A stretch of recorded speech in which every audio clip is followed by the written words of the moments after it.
पूर्व उप मुख्यमंत्री और आम आदमी पार्टी के वरिष्ठ नेता मनीष सिसोदिया ने गुजरात नगर निगम चुनाव को लेकर प्रेस वार्ता को संबोधित किया।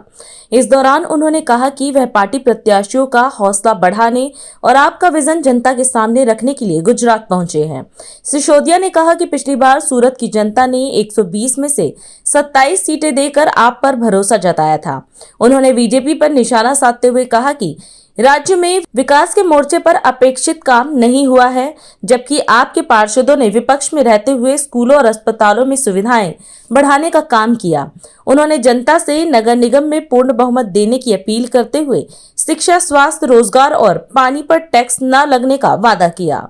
आज मेरे लिए सौभाग्य है कि मैं आज गुजरात में हूं और अगले 3 दिन गुजरात में नगर निगम चुनाव में आम आदमी पार्टी के जो कैंडिडेट्स, जो हमारे साथी कार्यकर्ता, भारतीय जनता पार्टी के 30 साल पुराने करप्शन को, निकम्मेपन को, उन्होंने गुजरात के लिए कुछ नहीं किया, उसको उजागर करते हुए नगर निगम में हमारे जो साथी चुनाव लड़ रहे हैं उनका हौसला बढ़ाने के लिए, उनका साथ देने के लिए और जनता के सामने आम आदमी पार्टी का विज़न रखने के लिए, एक उम्मीद रखने के लिए मैं गुजरात में आया हूं इस इरादे से।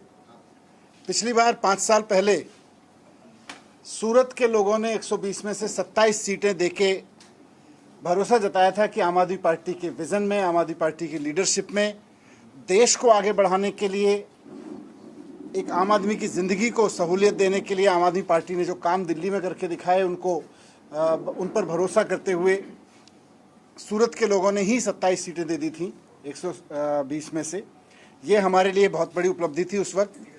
और अच्छी बात यह है कि इस दौरान पिछले 5 साल में जहां भारतीय जनता पार्टी केवल और केवल आम आदमी पार्टी को गाली देने का काम करती रही, आम आदमी पार्टी को बुरा भला करने का काम करती रही, अपने करप्शन और अपने निकम्मेपन के अलावा उन्होंने सूरत के लिए भी, स्कूलों के लिए कुछ नहीं किया, अस्पतालों के लिए कुछ नहीं किया।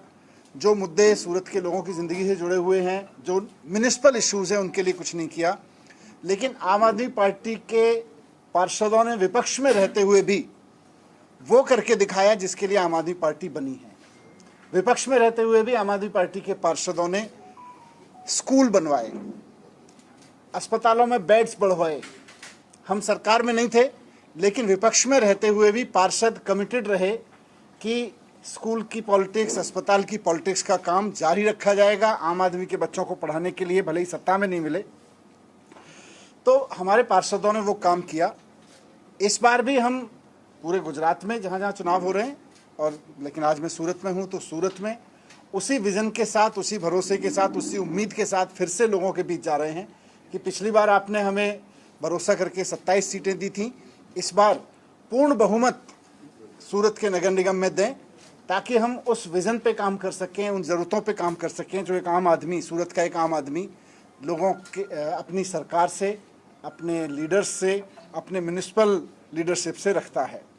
निश्चित रूप से हमारी यहाँ सूरत में नगर निगम में सरकार बनेगी, हमारा यहाँ बहुमत रहेगा, तो निश्चित रूप से स्कूल, अस्पताल पे तो काम होगा ही होगा। अच्छे स्कूल बनवाना, अच्छे अस्पताल पे काम करना, अब इसको कहने की ज़रूरत नहीं है, ये आम आदमी पार्टी का लोगों में एक भरोसा है और लोगों को पता है कि आम आदमी पार्टी जहाँ भी सिस्टम में आएगी, वो चाहे दिल्ली में आई, पंजाब में आई, इवन कहीं विपक्ष में भी आई, तो हमेशा स्कूल, अस्पताल पे तो काम करती है। तो अच्छे म्युनिसिपल स्कूल बना के देना सूरत के लोगों के लिए, इस पे काम करेगी बहुमत में आके। और साथ साथ मैं अपने साथियों से बात कर रहा था, गोपाल जी से, मनोज जी से, और यहाँ के जो हमारे पार्षद साथी हैं उनसे मैं बात कर रहा था। वो बता रहे थे कि लोग इस बात को लेके परेशान हैं सूरत के कि यहाँ की सरकार, जबकि सरकार के पास इतना पैसा है, सूरत के लोग तो डायमंड से लेके टेक्सटाइल तक में कंट्रीब्यूट करते रहे हैं और एक बड़े मैप पे, इंटरनेशनल मैप पे सूरत के व्यापारियों ने सूरत को रखा है। तो यहाँ पैसे की कमी नहीं है, लेकिन उसके बावजूद लोगों के ऊपर टैक्स पे टैक्स लगाई जा रही है। अभी पानी पे टैक्स लगाने की तैयारी कर रही है। तो सूरत नगर निगम में आम आदमी पार्टी का शासन रहेगा तो लोगों के ऊपर पानी का टैक्स नहीं लगेगा, अननेसेसरी के टैक्स नहीं लगाए जाएंगे बिल्कुल भी किसी भी तरह के लोगों के ऊपर, इंक्लूडिंग वाटर। और एक मुद्दा स्मार्ट मीटर का है, पूरे गुजरात में है, लेकिन यहाँ के लोग तो काफ़ी परेशान हैं। ये स्मार्ट मीटर के नाम पर कुछ मिलीजुली कंपनियों की लूट चल रही है, इसको बंद करने के लिए भी हम लोगों से कह रहे हैं कि अगर आप इस स्मार्ट मीटर के खिलाफ आवाज़ उठाना चाहते हैं तो वोट आम आदमी पार्टी को करें। तो हमें पूरी उम्मीद है कि नगर निगम चुनाव में आम आदमी पार्टी को लोगों ने ट्राई किया और इस बार अलग अलग शहरों में बहुमत के साथ में 30 साल पुराने भारतीय जनता पार्टी के शासन से मुक्ति के इरादे से लोग आम आदमी पार्टी को आगे लेकर आएंगे। धन्यवाद। आज हम इस कार्यक्रम में आपसे विदा लेते हैं। आप अन्य खबरों के लिए बने रहें। राष्ट्र सर्वप्रथम, वंदे मातरम, जाग उठा है भारत। राष्ट्र सर्वप्रथम, राष्ट्र सर्वप्रथम, राष्ट्र सर्वप्रथम।